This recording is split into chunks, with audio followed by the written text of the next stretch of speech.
नमस्कार। सबसे बड़ा सवाल देख रहे हैं आप, मैं हूं आपके साथ पूजा।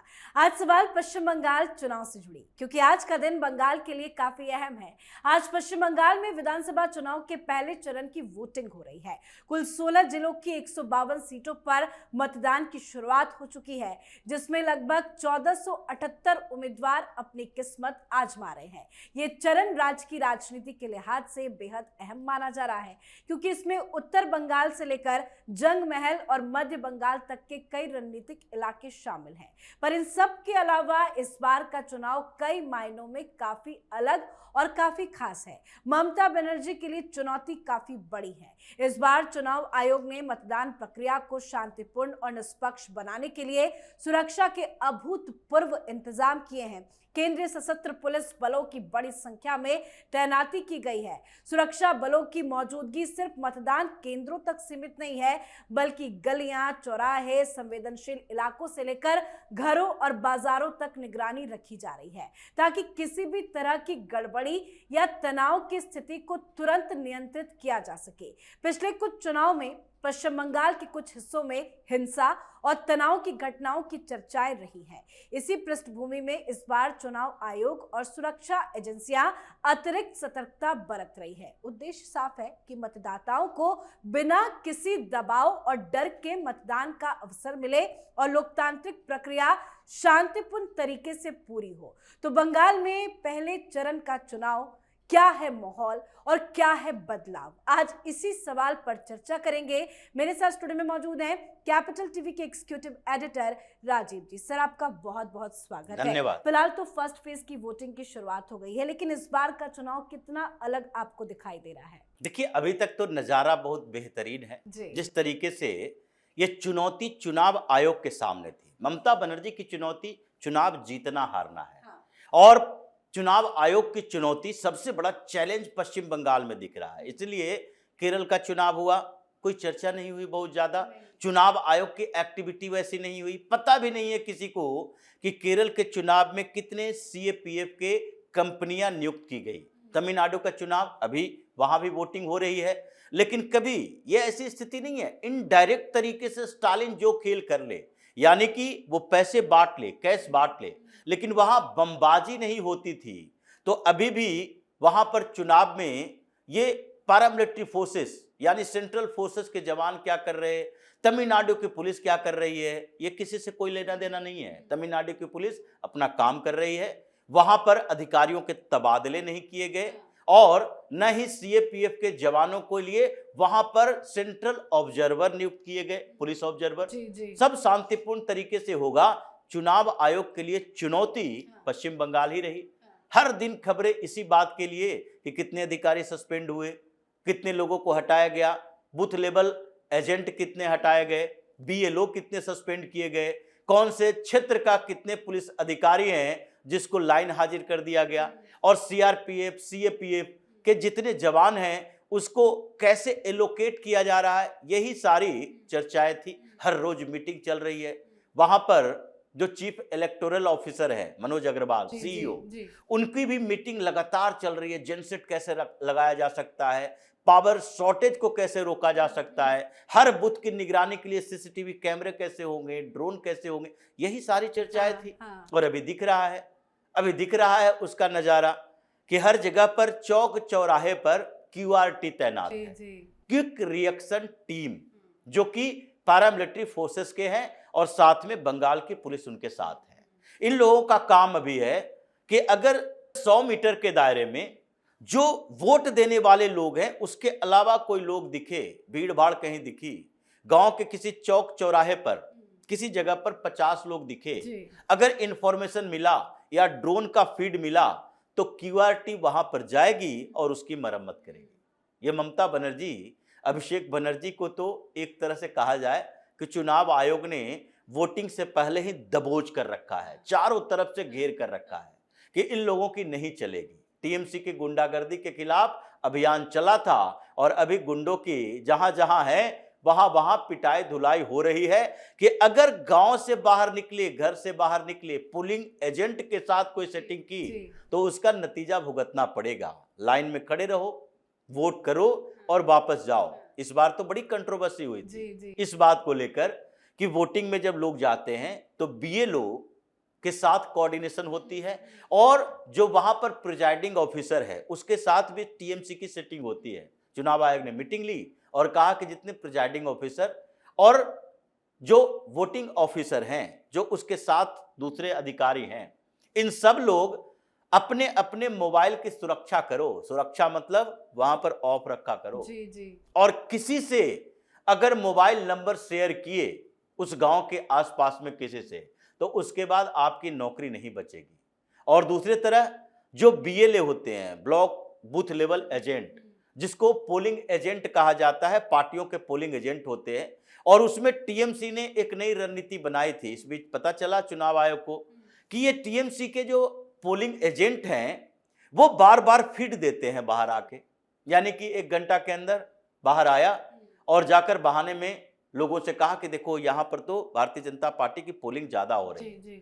तो क्या करता है, टीएमसी के लोग वहां बाहर जाते और जहां पर वो गांव के लोग जिस रास्ते से जा रहे वहीं पर हंगामा शुरू कर देगा।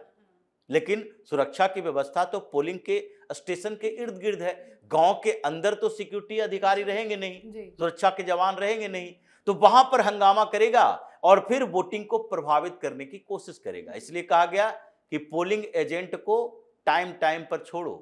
ऐसा नहीं कि 6 बजे से पोलिंग शुरू हुई और 6:30 बजे 7 बजे के करीब वो कहा कि अभी हम बाहर से आते हैं, तो री एंट्री फिर नहीं मिलेगी। जाना है तो ब्रेकफास्ट का, फिर उसके बाद कभी आप बीच में ब्रेक ले सकते हो पानी पीने के लिए, टॉयलेट जाने के लिए, फिर लंच के लिए जा सकते हो। उसके बाद अलावा ऐसा नहीं कि हर 20 मिनट आधा घंटा पर बाहर जाओगे और वहां से लेकर आओगे जानकारी। तो इसलिए सुरक्षा की व्यवस्था तो टाइट है। और अब चैलेंजेज है कि 12 बजे के बाद, क्योंकि सुबह तक एक्टिविटी इन लोगों की भी समान रहती है, ऑब्जर्वेशन होता है, देखा जाता है कि अभी सुबह सुबह कैसी पोलिंग हो रही है। 8-9 बजे के बाद यह दिखता है कि अभी 10% 15% लोगों ने पोल किया, तो वोट पोल किया, तो 15% लोगों में से किस तरफ दिखाई पड़ रहा है कि ये शुरुआती वोटिंग किस पार्टी के तरफ है। और टीएमसी का तो अपना एजेंडा रहा है कि सुबह में कुछ लोगों को सामने खड़ा करो, उसके बाद वोटिंग करो, और फिर दोपहर के बाद अगर लगे कि दोपहर के बाद अगर भारतीय जनता पार्टी, कांग्रेस या कम्युनिस्ट पार्टियों की वोटिंग होनी है तो फिर वोट डिस्टर्ब कर दो। तो 12 बजे के बाद अगर डिस्टर्बेंस करेंगे तो उससे पहले जो पोलिंग हो गई वो पोलिंग स्लो हो जाएगी। और 12 बजे से 5 बजे के बीच पोलिंग जो स्लो होगी उसमें उन पार्टियों के वोटर होंगे, सपोर्टर होंगे, जो कि भारतीय जनता पार्टी हो सकती है, कांग्रेस हो सकती है, कम्युनिस्ट पार्टियां हो सकती है। लेकिन इस स्ट्रेटजी को चुनाव आयोग ने ध्वस्त कर दिया कि अब ये क्यूआरटी जो बनाया गया, क्विक रिएक्शन टीम, ये सारे 1 किलोमीटर के दायरे में वो मूव कर रहे हैं, वो घूम रहे हैं, फ्लैग मार्च कर रहे हैं। और वो जहां पर भी कोई सूचना मिली, क्योंकि ड्रोन से निगरानी उन सारे सुपर सेंसिटिव बूथ पर हो रहे हैं। ये पहले चरण में 8000 से ज्यादा सुपर सेंसिटिव बूथ बाने गए हैं, जहां पर निगरानी 3 स्तर के होंगे। यानी कि अंदर से लाइव टेलीकास्ट होगा, वेब टेलीकास्ट चलता रहेगा। अगर 10 मिनट के लिए भी कैमरे बंद हुए तो उसके बाद उस बूथ को कैंसिल बिल्कुल बताया तो जा रहा है कि दिल्ली में भी एक टीम बैठी है जो सीधा डायरेक्ट सीसीटीवी फुटेज की निगरानी कर रही है। बिल्कुल, ये लाइव टेलीकास्ट हो रहा है और दिल्ली की टीम ड्रोन फुटेज भी देख रही है। कि ड्रोन फुटेज का मतलब है कि उस गांव के इर्द गिर्द, पोलिंग स्टेशन से बाहर गांव में भी 10 लोग घूम घूम कर किसी को धमकी तो नहीं दे रहा। इसके लिए भी अगर कहीं ऐसी जानकारी मिली तो क्यूआरटी को इन्फॉर्म करो और उसके बाद वो उस जगह पर पहुंचकर ये बताएगी कि कैसे धमकी दी जाती है। ये पूरी व्यवस्था अभी तक तो सही चल रही है। मतलब ये सुरक्षा कर्मियों के लिए भी एक इम्तिहान की घड़ी है। लेकिन सिर्फ हर बार हम देखते थे कि वोटिंग के दिन हिंसा होती थी, हर जगह बवाल की खबरें सामने आती थी, लोग डर की वजह से घर से बाहर नहीं निकलते थे। इस बार क्या ये सुरक्षा कर्मियों की तैनाती, सुरक्षा के जो पुख्ता इंतजाम किए गए हैं, उससे लोग अब घर से बाहर निकलेंगे? अच्छी वोटिंग आज होगी? देखिए 80% तो तय है, 80% वोटिंग तो बेहतर तरीके से, यानी कि 80% सिक्योरिटी का ख्याल रखा जाएगा। लेकिन यह नहीं कहा जा सकता कि जितने सुरक्षा के इंतजाम किए गए वो इस सुरक्षा के इंतजाम के बाद भी हिंसा नहीं होगी। ये जैसे मालदा में जुडिशियल ऑफिसर को पकड़ लिया गया, बंदी बना लिया गया। सिक्योरिटी ऑफिसर तो उस समय भी थे, ऐसा तो था नहीं सीएपीएफ तो 1 महीना पहले से भेज दी गई है, लेकिन फिर भी इन लोगों की हिम्मत हुई। तो मालदा, मुर्शिदाबाद या फिर अगर वेस्ट मेदिनीपुर की बात करें या फिर उत्तरी दिनाजपुर की बात करें, जो प्योर मुस्लिम बाहुल इलाका है, उसमें थोड़ा सा बैलेंस इस बात के लिए हुआ है कि मुस्लिम उम्मीदवार एक दूसरे से कंपीट कर रहे हैं, तो वो पूरी तरह से स्वच्छंद नहीं हो पाया कि टीएमसी का पूरा वर्चस्व है तो वो किसी के सामने जाकर पोलिंग रुकवा सकता है, मारपीट कर सकता है। और जो पुलिस के ये टीम बनी है, यानी कि बंगाल पुलिस की, उसके अंदर जो डर हुआ कि गलत करते पकड़े गए नौकरी जाएगी, इसके कारण थोड़ी सी सुरक्षा बेहतर हुई है। लेकिन ये जो मुस्लिम बेल्ट है, वहां पर लगता तो है कि शाम तक कुछ जगहों पर हिंसा की जानकारी मिलेगी, लेकिन अभी तक सुरक्षा की व्यवस्था जैसी रखी गई उसमें मेंटेन करके रखा गया है। धीरे धीरे अगर इसी मेंटेनेंस को 12-1 बजे तक रख लिया गया और उसके बाद थोड़ा सा एक्टिविटी और बढ़ गई तो टीएमसी की गुंडागर्दी पनप नहीं पाएगी। ममता बनर्जी 12 बजे के बाद से ही चीखने चिल्लाने लगेगी कि देखिए ये सेंट्रल फोर्सेस के लोग हैं, हमारे लोगों को वोट नहीं दे रहे। ये बुर्का गैंग जो बना कर रखी हुई थी, अभी तो चुनाव आयोग ने कहा बुर्का उर्का नहीं चलेगा, आप सीधे आओ, आई कार्ड दिखाओ, चेहरा दिखाओ, उसके बाद वोट करो।